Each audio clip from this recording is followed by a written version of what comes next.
পুনৰ নতুন ভিডিঅ'ত স্বাগতম জনাইছোঁ। এইখন আপোনাৰ এচি গ'ল, ইয়াৰ ভিডিঅ' আমি বনাইছিলোঁ। গাড়ীখন আছিলে জিডি মটৰ্ছ, গুৱাহাটী জিটিকুছিত আছিলে। তো ভিডিঅ' চাই আমাৰ যিজন গ্ৰাহক তেখেতে পচন্দ কৰিলে আৰু আমাৰ লগত যোগাযোগত আছিলে তেখেতে। তো আমাৰ ছাবস্ক্ৰাইবাৰ হয়। তো তেখেতে আজি গাড়ীখন ল'লে। এতিয়া আমি জানিম যে তেখেতে কিমান টকাত ল'লে, কি কামত ইউজ কৰিব, আৰু কিছুমান নতুন কথা আমি জানিব বিচাৰিম, যাতে যিসকলে গাড়ী নতুনকৈ ল'ব তেওঁলোকৰ সহায় হয়। বেপাৰ বাণিজ্যত কমাৰ্চিয়েল ভেহিকেল এটা খুব ডাঙৰ এটা ইম্পেক্ট মানে আপোনাৰ প্ৰভাৱ পৰে। তো এই বিষয়ে আমি জানিম। এতিয়া দাদাক আমি মাতিম, দাদা এবাৰ এইপিনে আহক। দাদা নমস্কাৰ। নমস্কাৰ। তো আমাৰ যিসকল আমাৰ ছাবস্ক্ৰাইবাৰ আছে তেওঁলোকক আপোনাৰ প্ৰথমে নামটো কওক আৰু ক'ৰ পৰা আহিছে এইটো কওক। নমস্কাৰ, মোৰ নাম কুলদীপ শৰ্মা। মই নলবাৰী গোৱালপাৰা গাঁও বুলি কয়, নলবাৰী জিলাৰ পৰা আহিছোঁ।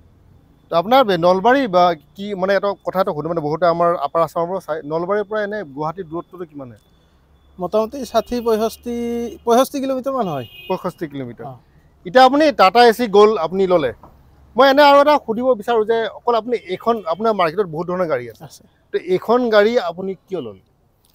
মানে মই নিজে ব্যৱসায় কৰিম বুলি ভাবিছোঁ। হয়। আৰু মোৰ যিটো ব্যৱসায় কৰিম বুলি ভাবিছোঁ সেইটোৰ কাৰণে এইখন গাড়ী চুইট কৰে আৰু।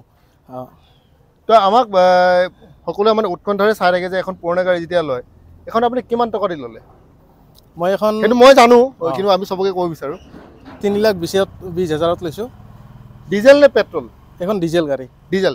কোন বছৰ আছিলে এইটো আপোনাৰ? ২০২৩-ৰ। ২৩-ৰ গাড়ী ৩ লাখ কিমান ল'লে? ২০,০০০।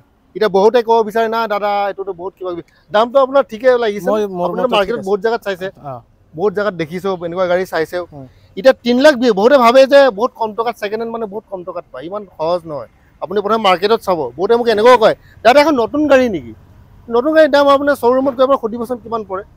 ৩,২০,০০০ আপোনাৰ মোটামুটি পেপাৰখিনি আপুনি আপডেট হয়। আপডেট।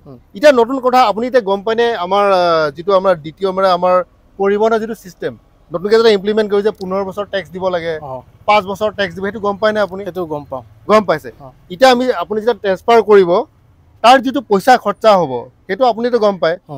তাৰমানে এইটো কৈছোঁ কি কাৰণে, বহুতে গম নাপায় যে এতিয়া নতুন এটা নিয়ম এটা আহিছে আপোনাৰ দ্বিতীয় অফিচত, যে নতুন গাড়ী বা পুৰণা গাড়ী এতিয়া মানে ফুল ফ্লেজড হোৱা নাই, আপোনাৰ যিমানখিনি টেক্স দিব লাগে নেম ট্ৰান্সফাৰ কৰোঁতে সেইটো এতিয়া গ্ৰাহকে দিব লাগিব।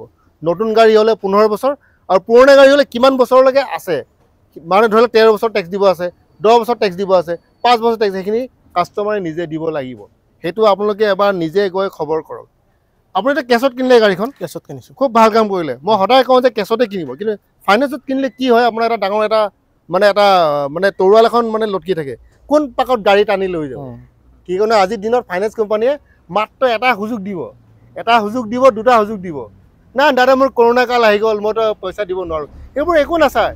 কৰোণা কাল আহি গ'ল, অমুক আহি গ'ল, যেতিয়া সিহঁতক ক'ব গাড়ী টানিব, গাড়ী টানি লৈ যাব, দাদা নিশ্চিন্ত হৈ গ'ল। দাদাৰ টেনশ্যন নাই একেবাৰে। আৰু এখন আপোনাৰ মাহত এখন কিমানমান ইনকাম কৰিব পাৰে এখন গাড়ী দি?